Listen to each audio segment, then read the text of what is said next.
In a glass cabinet at the Museum of London, in the heart of the city, lies a single purple ostrich feather. It is not a particularly large feather, just 12 inches long, but it is full and heavily luxurious, its tip plump and lolling, its fronds still faintly curled. The colour has faded over time to a subtle shade of blackberry fool, yet it still looks ready to be plucked up and pinned to a lavish hat. Next to the feather, also in the cabinet, is a dainty, ornately beaded shoe of black kid leather. A shoe so small that you wonder whether women really were more fragile creatures back then.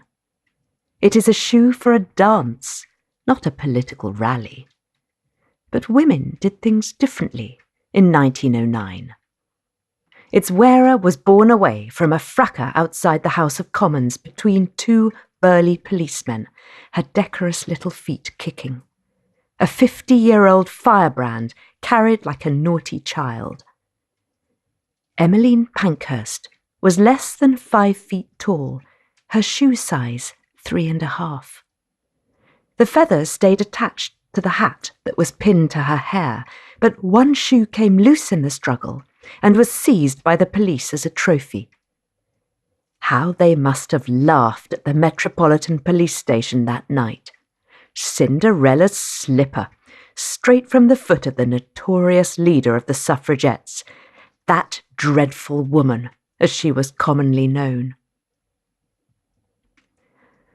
When Mrs. Pankhurst died in 1928, the year the Equal Franchise Act was finally made law, her purple feather was saved from her lodgings and preserved by the Suffragette Fellowship.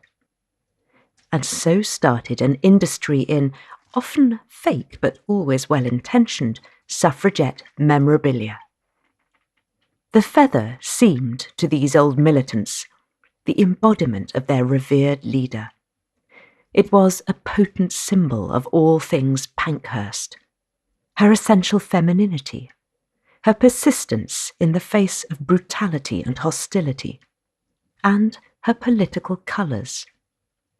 As every member of the Women's Social and Political Union once knew, white stood for purity, green for hope, and purple for dignity.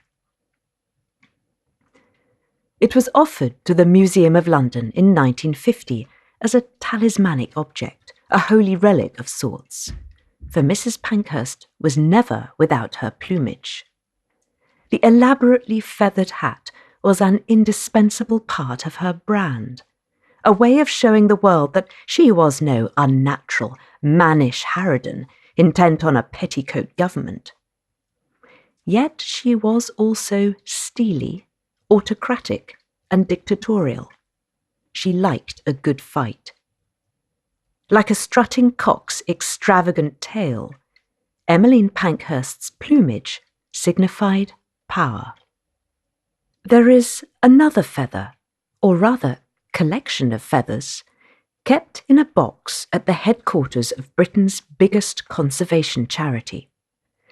They tell a different yet equally symbolic story. These feathers are not for public display. If you make an appointment to view the archives of the Royal Society for the Protection of Birds, and if you're lucky enough to gain entrance, this box might or might not be brought out to you by the librarian. The records are hard to access, stored in the attics of a Victorian lodge in Bedfordshire woodland. Few make such a request, and why would they? Hardly anybody today is aware of the extraordinary origins of the RSPB, although we're familiar with the modern institution that it has become, the British acronym that needs no explanation.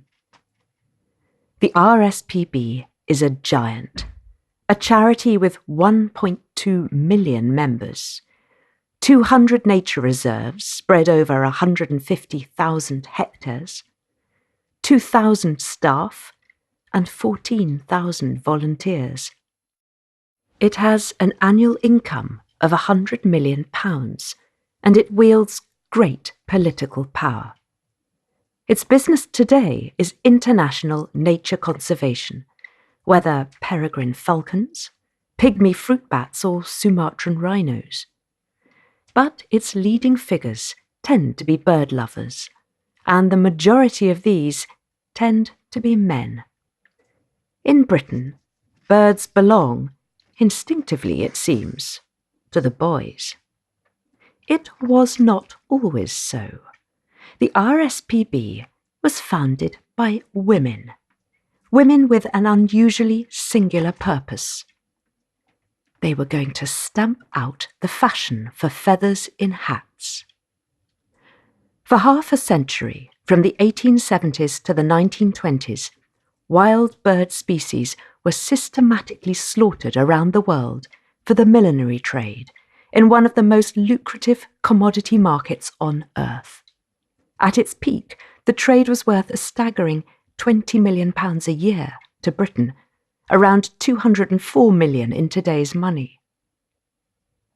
In 1891, as the insatiable fashion for feathers stepped up yet another gear, two exclusively women's groups, one in Croydon, one in Manchester, banded together to save the birds. They gave themselves an ambitious title, the Society for the Protection of Birds, and their determination was rewarded with a royal charter in 1904.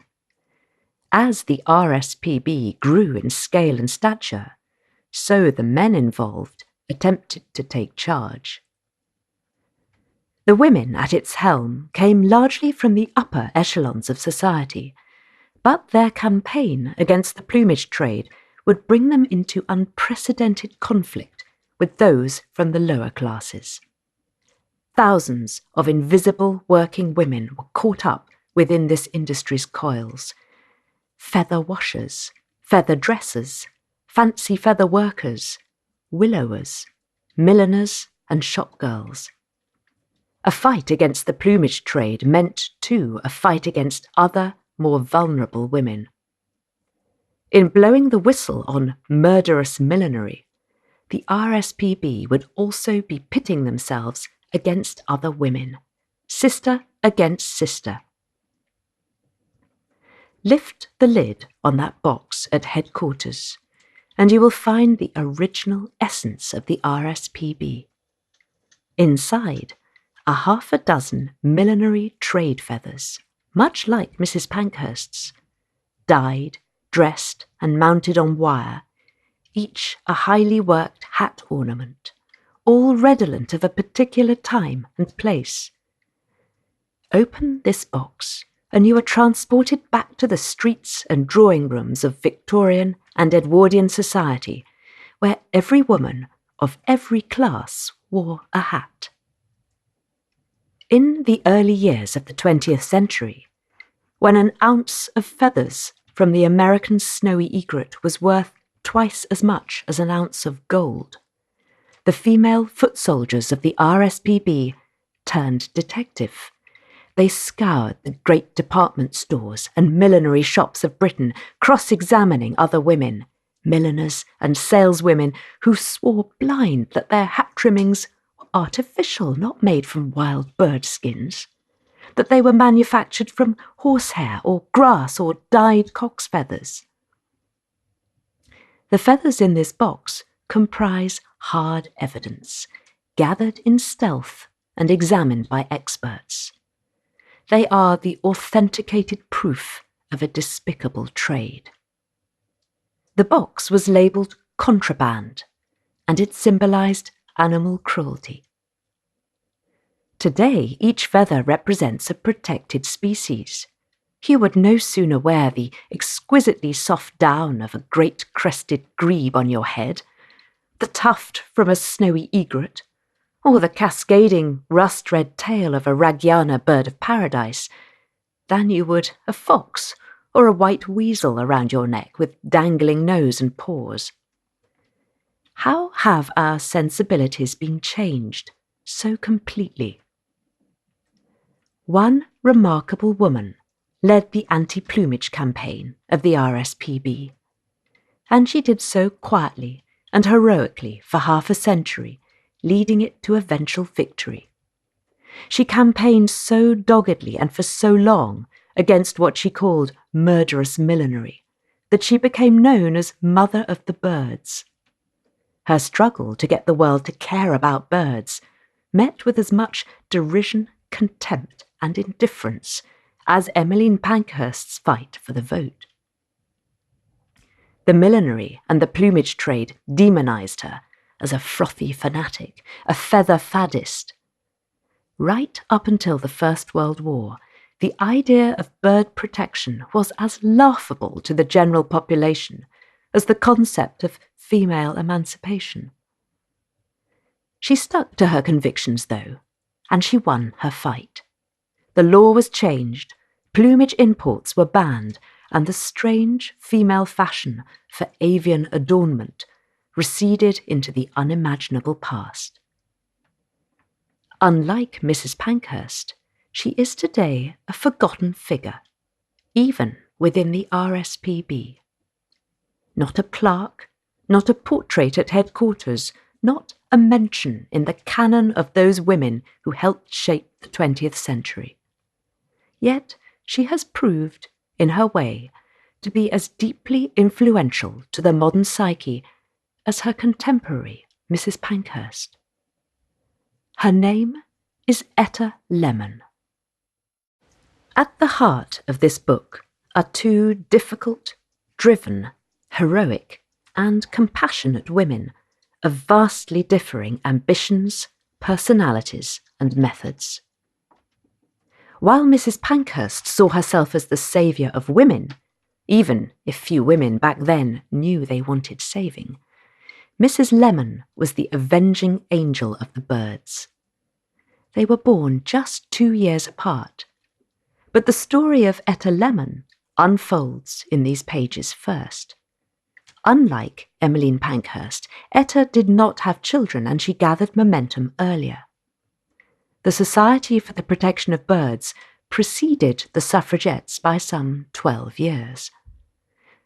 When Mrs. Pankhurst hit her dazzling dictatorial stride in the years leading up to the First World War, the two campaigns ran side by side, snapping at each other's heels. Their leaders fought over methods and members, the conservative RSPB learning to imitate the shock tactics of the suffragettes. And they ultimately found themselves in diametrically opposing camps. Their convictions clashed. Emmeline Pankhurst transformed her weakness for fashion into a type of political armour.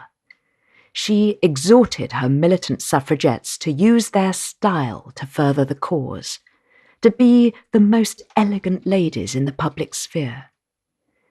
Pictures of suffrage rallies show hundreds of magnificently hatted, white-dressed women moving as one. Look closer, though, and a forest of pointed birds' wings and feathers is visible, sprouting and swaying above the throng. To Mrs. Pankhurst, votes for women was the only cause worth fighting for. To Mrs. Lemon, this was an appalling travesty in every sense. Etta was anti-fashion, anti-feminist, and vehemently anti-suffrage. How and why could two such passionate women entering the political sphere at the same moment in history be so opposed in their aims and values? Why would Mrs. Lemon's boundless compassion not include sympathy for women's rights? And why would campaigning for the vote make Mrs. Pankhurst dismiss animal rights as a side distraction? Each story sheds a troubling light on the other, while each campaign illuminates the other in unexpected ways. Before we get to the storming of Parliament in that triumphant purple feather, we will go on a much wider journey. A series of invisible women will step out of the shadows and show us their worlds. Feather workers, factory girls, milliners, shopgirls, all are women who stand to gain in the fight for equal rights. We will track the fashionable plumed hat and those who wear it, in the glittering opera house and the raucous music hall, the stately home and the slum. For the first time, this is not just Emmeline Pankhurst's story.